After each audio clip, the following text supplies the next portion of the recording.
Hey guys, this is Mark. Welcome to Cam Home Buyers.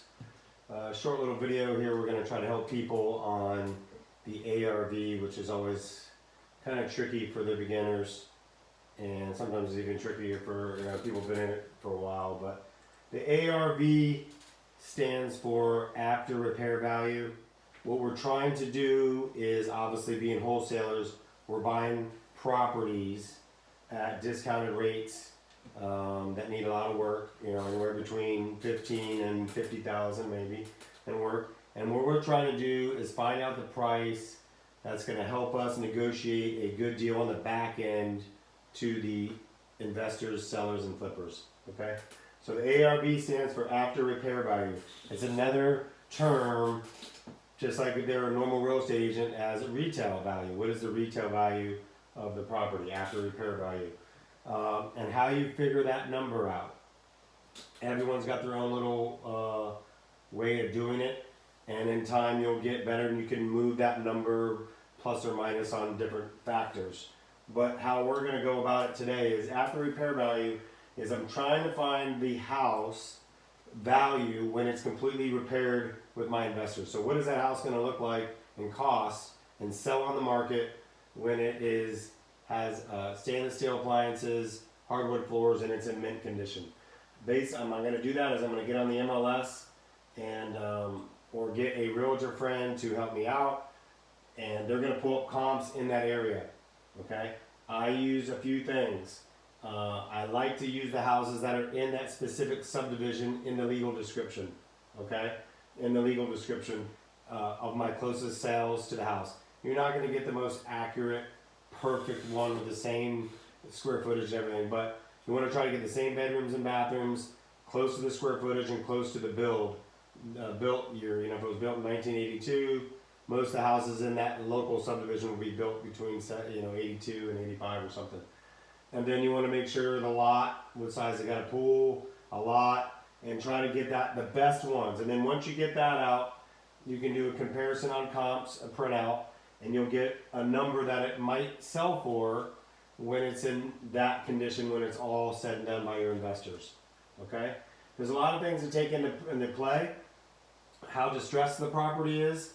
If there's a lot of work needs to be done, then my investors want a lot of rewards at the end, because they got to take a lot of risks. They got to put all their money up. They got to spend 3 to 4 months to fix it. They got to pay the electric bill while it's getting rented. They got to pay all the permitting and all the BS that we don't want to deal with as wholesalers. So the larger the distress, the lower the number offer, because I want my investors to be rewarded at the end.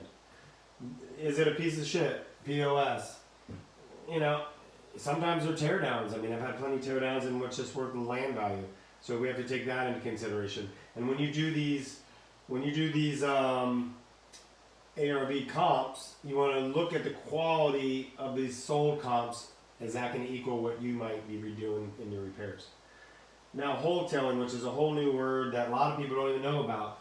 It's a house that I think that needs between $5,000 and $12,000 to $15,000 in work.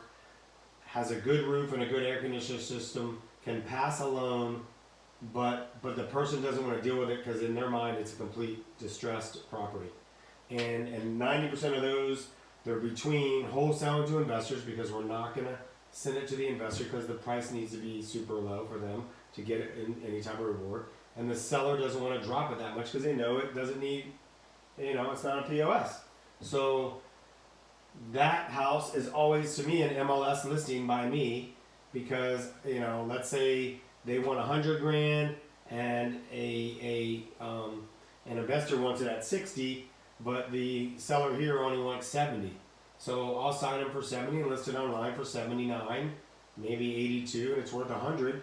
And it'll sell all day long on the MLS, and I can make 5 or 10K that way and still be fine. So we're still getting into, so all these factors determine my second number after I get the ARV, which is the times 0.70, 0.75, which is 70% of the ARV or the market value, or 75%.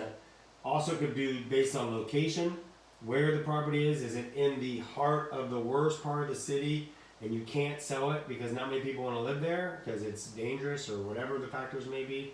Or is it in the best part of the town, let's say it's in Seminole Heights or in South Tampa, and I'm going to have people knocking on my door for it, then I can go up a little bit higher because I know that it has a lot of action on the back end. So let's say, and then I'm going to take that number, the ARV, I'm going to times it by 0.70. I would start at 0.70 if you're a beginner because you want to have some room. 70 minus, I know it's a goofy minus, but minus repairs. Whatever the house might need, whatever that number equals my offer, okay, on to the seller, okay? But I'm also going to, there's a lot of factors that could play into that. Are there other wholesalers giving them offers as well? Am I competing, or have they read my Google reviews and said, nope, KM Home Buyers is where I'm going with, just give me the offer, Mark, and we'll go. That all makes sense. So to give you an example, let's say the ARV on this house we're trying to give an offer on is $210,000.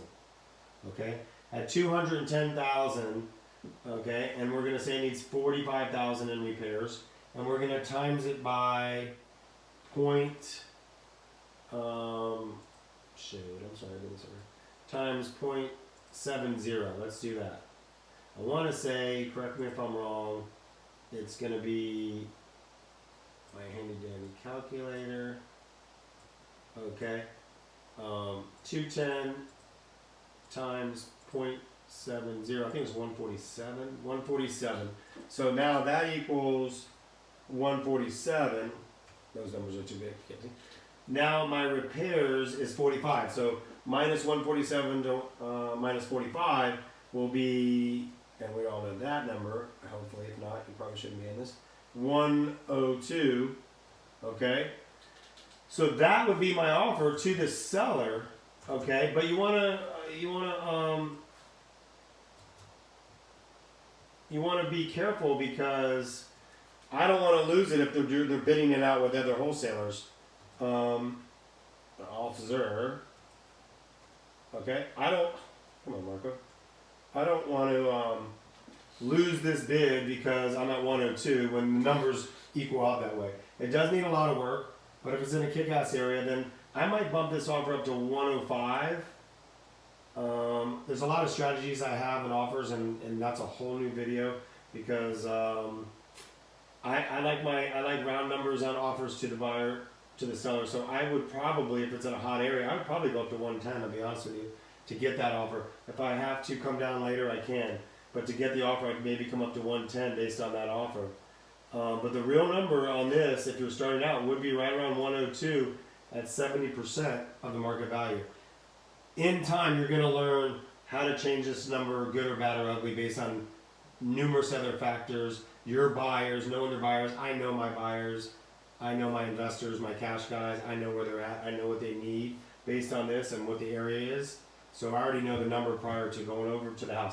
Prior to going over to meet the seller to give them their your appointment, you should know this ARV already. You should know the ARV, and you should have times it by whatever location it's in.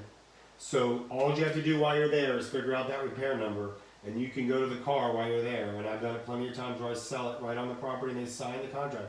I will know that number right there. Okay, to get the repairs, we're going to go over that in another video on repairs. But as of right now, it is the ARV is ARV. We're going to just go with this equals ARV, which we know how to get the ARV now, times 0.70 minus the repairs equals our offer. And that is, don't ever say that needs to be in stone. It can change all day long, and I don't think I've probably given somebody that exact number ever that comes up to it. It's based on all those other factors. But and that's going to be based on your investor, your location, how much it needs, you know, how motivated is your seller? Do they already move out and they need the money to close on a new one? Well, you know you got them a little bit, and you probably can have a deal that'll fluctuate. Or are they stern? They don't care. They live somewhere down the block, and they just need to sell it, and they want to get the top dollar. All that matters. But in a nutshell, this is the way we're going to do it. ARV times 0.70 minus repairs. Okay? That's the overall one. If you have any questions, please leave me a comment below. Please hit my subscribe button. And if you have any different types of videos that you want me to do, write that below and I'll try to get to them. Thank you. This is Mark from KM Home Buyers in Tampa, Florida. Thank you.